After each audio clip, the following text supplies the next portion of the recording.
Perkenalkan, nama saya Nora dari kelompok Mac and Cheese. Saya Haikal M. Abdullah dari Prodi Manajemen A1. Dan perkenalkan, nama saya Lia Amelia Putri dari Prodi Manajemen A1 Fakultas Ekonomi. Mengapa kami memilih donat menjadi produk kami? Karena selain dari pembuatan serta harganya yang terjangkau, donat juga menjadi makanan keseharian dan disukai oleh berbagai kalangan, mulai dari anak-anak hingga dewasa. Alasan saya memilih untuk memproduksi donat yaitu karena pembuatannya yang praktis dan bisa dijual dengan harga yang murah. Saya sangat menyukai donat gula halus ini karena harganya sangat murah dan rasanya sangat manis. Nah guys, adapun bahan yang digunakan yaitu 1/4 tepung terigu, 2 butir telur ayam, 1/4 gula pasir, 1/4 mentega, 1 saset susu kental manis, dan air putih. Adapun nanti topping yang akan digunakan yaitu ada keju, meses coklat, coklat bubuk, coklat matcha, dan gula halus. Masukkan 1/4 tepung terigu ke dalam food processor. Tambahkan 2 sendok makan mentega ke dalam adonan tersebut. Kemudian tambahkan 1 butir telur ayam.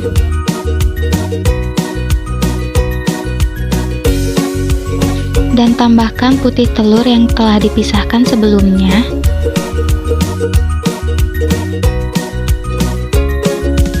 Kemudian tambahkan 3 sendok makan gula pasir ke dalam adonan tersebut. Dan tambahkan permifan atau ragi instan ke dalam adonan tersebut. Kemudian tambahkan air dingin secukupnya.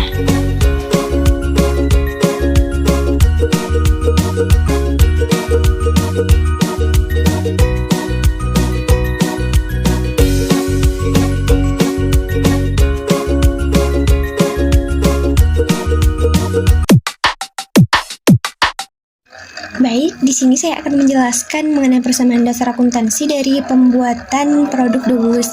Yang pertama, pada tanggal 21 November terjadi pemberian modal sebesar 50.000 yang dicatat pada akun kas dan modal dengan keterangan modal makan cheese. Kemudian pada tanggal 23 November terjadi pembelian bahan baku yang pertama, yaitu pembelian tepung terigu sebanyak 1/4 kg sebesar dengan harga 2.500 yang dicatat pada kas dan persediaan bahan baku.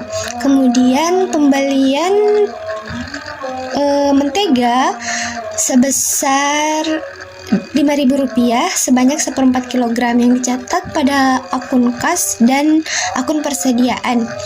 Kemudian membeli secara tunai 2 butir telur dengan harga Rp2.000 per butir. Jadi total harganya ada 4.000. Nah, di sini kembali dicatat pada akun kas sebagai pengurang dan dicatat pada akun persediaan. Dan hal itu bertambah ya persediaannya, tapi dari sisi kas yang berkurang. Kemudian ada pembelian lagi secara tunai, yaitu pembelian gula pasir sebanyak 1/4 kg dengan harga Rp5.000 dan ini dicatat pada akun kas pada persediaan. Kemudian terjadi pembelian 1 saset susu kental manis dengan harga Rp1.500 dan dicatat pada akun kas serta persediaan.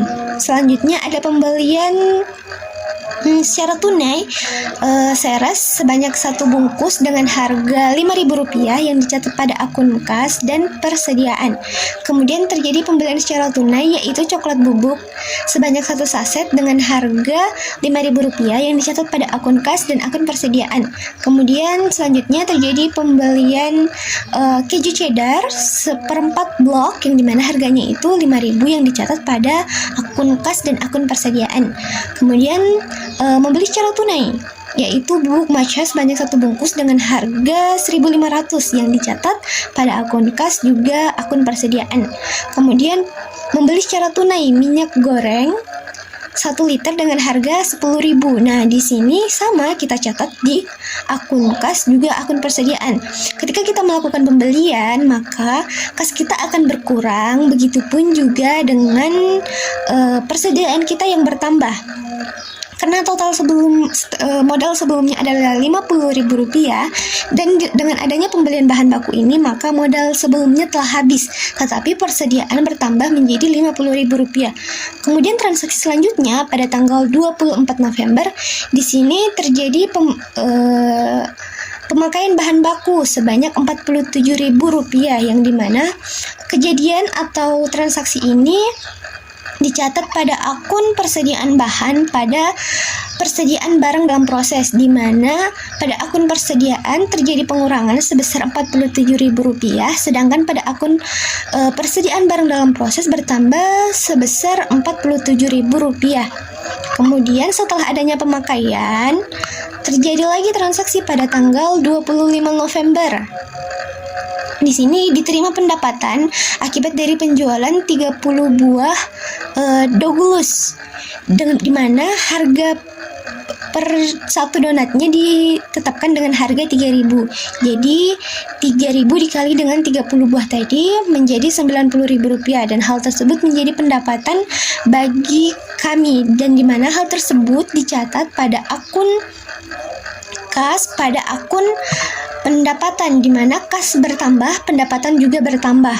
Kemudian pada tanggal 25 November di sini kami melakukan pembayaran beban atau upah kepada ibu kantin, yang dimana kami melakukan penitipan 15 buah donat kami untuk dijualkan kepada ibu kantin, yang dimana ibu mendapatkan untung dari satu donat itu sebesar Rp1.000. Jadi 15 donat yang dijualkan oleh ibu tadi menjadi Rp15.000 sebagai beban bagi kami, kemudian beban gaji. Kemudian hal tersebut dicatat pada kas serta beban, di mana kasnya berkurang sebesar Rp15.000 dan bebannya bertambah menjadi Rp15.000, yang dimana total saldo kami saat ini tinggal sisa Rp75.000.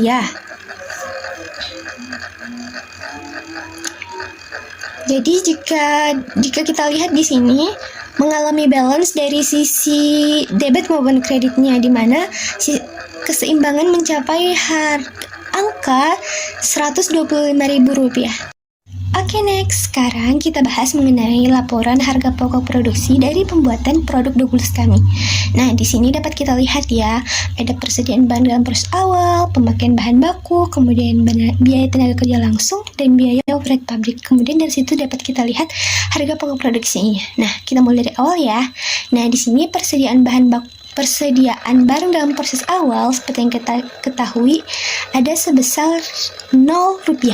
Begitupun juga dengan persediaan bahan baku di awal, masih Rp0. Kemudian terjadi pembelian bahan baku sebesar Rp35.000.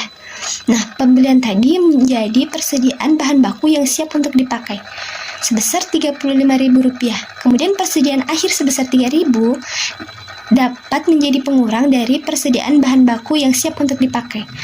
3.000 itu dari mana? Ayo kita cek kembali pada persamaan dasar akuntansi. Lanjut lagi ke analisis keuntungan serta break even point kami. Yang pertama, kami menganalisis mengenai keuntungan atau laba yang kami miliki. Nah, di sini kami menyertakan pendapatan, di mana pendapatannya itu Rp3.000. Jadi pendapatan kami sebesar Rp90.000. Kemudian keuntungan produksi kami. Nah, di sini keuntungan produksi kami ada sebesar Rp23.000.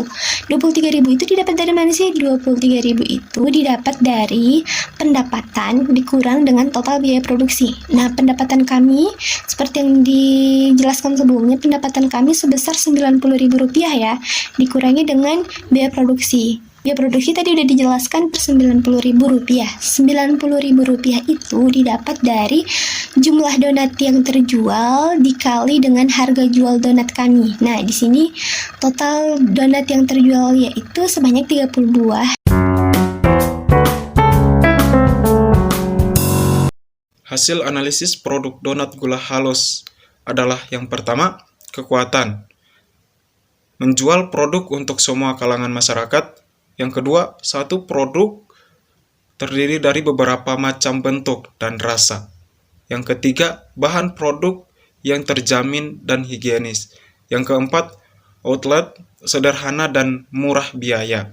Yang kelima, peralatan yang dibutuhkan tidak terlalu mahal. Yang keenam, harga jual bisa lebih murah dari donat merek luar. Kelemahan. Yang pertama, tidak dapat tahan lama. Yang kedua, produk mudah ditiru. Yang ketiga, produk belum terrealisasi secara lengkap. Yang ketiga adalah peluang, di mana yang ke satu, tempat strategi karena dekat dengan sekolah dasar, yang dimana banyak anak kecil yang akan membeli produk kami. Yang kedua, dengan ciri khas berupa nama produk yaitu Donggulus, yang membuat orang lain penasaran dengan makanan masyarakat, akan mencari tahu dengan membeli dan mencicipi produk kami. Yang keempat, ancaman. Adanya pesaing yang menjual produk dengan harga yang tidak terlalu mahal. Kemudian di sini ada segmentasi pasar, di mana segmentasi demografis produk ini dipasarkan ke semua orang, mulai dari anak-anak kecil hingga orang-orang dewasa. Kemudian segmentasi geografisnya tertuju pada konsumen di daerah ini sendiri. Karena penjualan ini hanya sedikit, jadi kami menjualnya hanya pada orang-orang yang ada di sekitar. Kemudian segmentasi psikografisnya menargetkan kepada orang-orang penyuka rasa manis dengan harga yang murah.